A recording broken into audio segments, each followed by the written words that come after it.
नमस्कार, मी आनंद पोहनेरकर आपल्या सर्वांचं महाराष्ट्रवाणी बातमीपत्रात स्वागत करतो. पाहूया आजच्या विशेष घडामोडी. लोकशाहीर साहित्यरत्न अण्णाभाऊ साठे यांचे साहित्य, विचार आणि सामाजिक कार्य हे केवळ महाराष्ट्रापुरते मर्यादित नसून संपूर्ण जगाला प्रेरणा देणारे आहे. चिरागनगर या त्यांच्या कर्मभूमीत उभारण्यात येणारे लोकशाहीर साहित्यरत्न अण्णाभाऊ साठे संशोधन आणि प्रशिक्षण संस्था आणि स्मारक हे केवळ एक वास्तू नसून वंचित, कष्टकरी आणि उपेक्षित समाजाच्या संघर्षाचे, स्वाभिमानाचे तसेच सामाजिक परिवर्तनाचे जिवंत प्रतीक ठरेल, असे प्रतिपादन मुख्यमंत्री देवेंद्र फडणवीस यांनी केलं. घाटकोपर येथील चिरागनगर झोपडपट्टी पुनर्वसन प्राधिकरण बृहन्मुंबई यांच्या वतीनं उभारण्यात येणाऱ्या लोकशाहीर साहित्यरत्न अण्णाभाऊ साठे संशोधन आणि प्रशिक्षण संस्था आणि स्मारकाच्या पहिल्या टप्प्याच्या भूमिपूजन समारंभात ते बोलत होते. उपमुख्यमंत्री एकनाथ शिंदे, विधान परिषदेचे उपसभापती सचिन अहिरे, केंद्रीय सामाजिक न्याय राज्यमंत्री रामदास आठवले, कौशल्य विकास मंत्री मंगल प्रभात लोढा, सांस्कृतिक कार्यमंत्री ॲडव्होकेट आशिष शेलार यांच्यासह अण्णाभाऊ साठे यांच्या स्नुषा श्रीमती सावित्रीबाई साठे, नातू ज्योती साठे, सचिन साठे आदींची यावेळी उपस्थिती होती. यावेळी बोलताना मुख्यमंत्री म्हणाले, अनेक वर्ष प्रलंबित असलेल्या या महत्त्वाकांक्षी स्मारकाचा निर्णय 2016 मध्ये घेण्यात आला होता. शासनाने धोरणात्मक निर्णय घेऊन हा प्रकल्प खाजगी विकासाकडून उभारण्यापेक्षा झोपडपट्टी पुनर्वसन प्राधिकरणाकडून उभारण्याचा निर्णय घेतला. त्यामुळे स्मारकाचे काम अधिक पारदर्शक आणि गतिमान पद्धतीनं पूर्ण होणार आहे. अण्णाभाऊंच्या साहित्याचा गौरव करताना मुख्यमंत्री म्हणाले, त्यांच्या साहित्याचा जगातील 27हून अधिक भाषांमध्ये अनुवाद झाला असून रशियन, फ्रेंच, इटालियन सारख्या आंतरराष्ट्रीय भाषांमधून त्यांचे विचार जगभर पोहोचले आहेत. यावेळी उपमुख्यमंत्री एकनाथ शिंदे यांनी देखील उपस्थितांना मार्गदर्शन केलं. समाजातील शोषित आणि कष्टकरी घटकांच्या वेदना आणि संघर्षाला आपल्या साहित्याद्वारे प्रभावीपणे वाचा फोडणारे अण्णाभाऊ साठे यांचे विचार आजही समाजासाठी प्रेरणादायी आणि मार्गदर्शक असल्याचं प्रतिपादन वसंतराव नाईक मराठवाडा कृषी विद्यापीठाचे उपकुलसचिव सामान्य प्रशासन पद्माकर पाटील यांनी केलं आहे. साहित्यरत्न अण्णाभाऊ साठे यांच्या जयंतीनिमित्त वसंतराव नाईक मराठवाडा कृषी विद्यापीठ परभणी येथे विद्यापीठाच्या सभागृहामध्ये अभिवादनाचा कार्यक्रम आयोजित करण्यात आला होता. यावेळी अध्यक्षस्थानी संशोधन संचालक डॉक्टर भगवान आसेवार यांची उपस्थिती होती.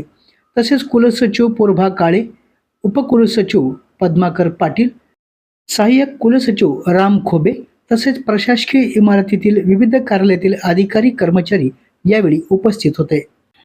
परभणी शहरातील बस स्थानक परिसरात असलेल्या लोकशाहीर अण्णाभाऊ साठे यांच्या पुतळ्यास आज महापालिकेच्या वतीनं महापौर सय्यद इक्बाल, उपमहापौर गणेश देशमुख यांच्या हस्ते अभिवादन करण्यात आलं. यावेळी रमेश चव्हाण, उमेश जाधव, स्वच्छता निरीक्षक लक्ष्मण जोगदंड यांच्यासह महानगरपालिकेचे पदाधिकारी उपस्थित होते. यावेळी जयंती समितीच्या वतीने महापौर आणि उपमहापौर यांचा सत्कार करण्यात आला. यावेळी मान्यवरांनी लोकशाहीर अण्णाभाऊ साठे यांच्या कार्याचा गौरव केला.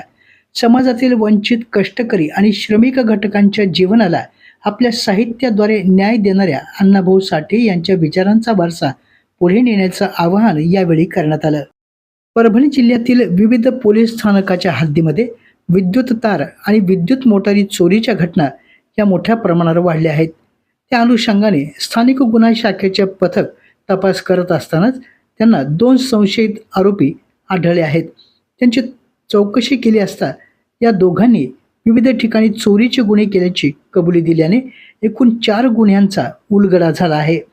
ताब्यात घेतलेल्या आरोपींमध्ये नैनाजी खोबराजी काळे, राहणार मंगरूळ, तालुका मानवत आणि शंकर उत्तम काळे, राहणार मंगरूळ, तालुका मानवत यांना पोलिसांनी ताब्यात घेतले आहे.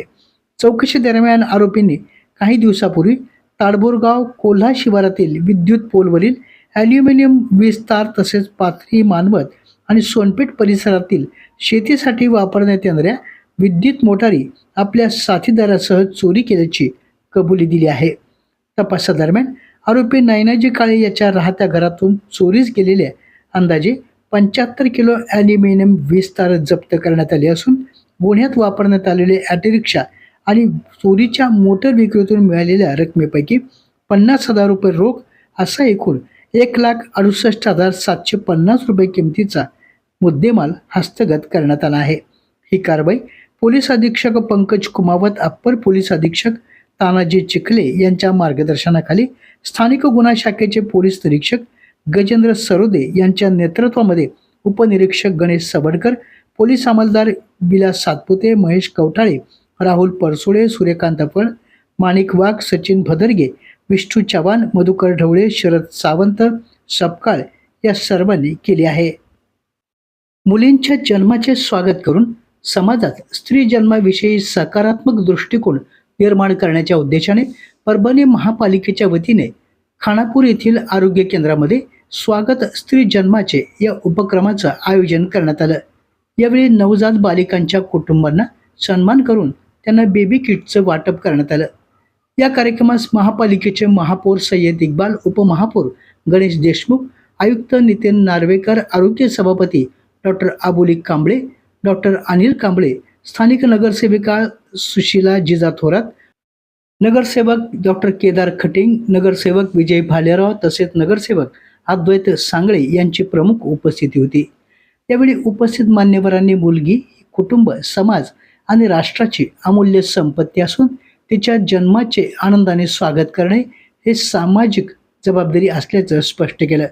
स्त्री भ्रूण हत्या रोखण्या, मुलींचं शिक्षण, आरोग्य, पोषण आणि महिला सक्षमीकरणासाठी समाजानं सकारात्मक भूमिका घेण्याचं आवाहन यावेळी करण्यात आलं.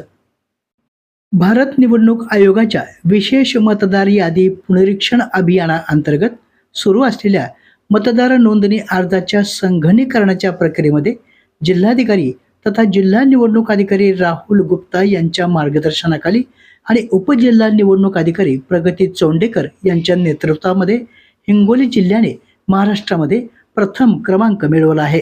1 ऑगस्ट 2026 रोजी दुपारी 2 वाजेपर्यंतच्या अहवालानुसार जिल्ह्यामध्ये 89.97% अर्जाचे संगणकीकरण पूर्ण झाले आहे. विधानसभा मतदारसंघनिहाय पाहता वसमत मतदारसंघामध्ये 90.28%, कळमनुरी मतदारसंघामध्ये 90.44% आणि हिंगोली मतदारसंघामध्ये 89.22% अर्जाचं संगणकीकरण पूर्ण झालं. या कामगिरीमुळे हिंगोली जिल्ह्याने राज्यामध्ये आघाडीचे स्थान मिळवले आहे. विशेष मतदार यादी पुनरीक्षण अभियानाअंतर्गत मतदारांच्या नोंदीची पडताळणी करून त्या संदर्भातील अर्जाचे संगणकीकरण करण्याचे काम जिल्ह्यामध्ये नियोजनबद्ध पद्धतीने सुरू आहे. या उल्लेखनीय कामगिरीबद्दल जिल्हाधिकारी तथा जिल्हा निवडणूक अधिकारी राहुल गुप्ता यांनी सर्व संबंधित अधिकारी, कर्मचारी, मतदान केंद्रस्तरीय अधिकारी तसेच सहकार्य करणाऱ्या मतदारांचे अभिनंदन केले आहे. उर्वरित काम देखील अचूकता, गुणवत्तेला प्राधान्य देत निर्धारित कालावधीमध्ये पूर्ण करण्याचं आवाहन जिल्हाधिकारी गुप्ता यांनी केलं आहे. आपल्या जिल्ह्यातील अपडेट बातम्या पाहण्यासाठी आमच्या महाराष्ट्रवाणी या चॅनलला लाईक करा, सबस्क्राईब करा आणि शेअर करा. धन्यवाद.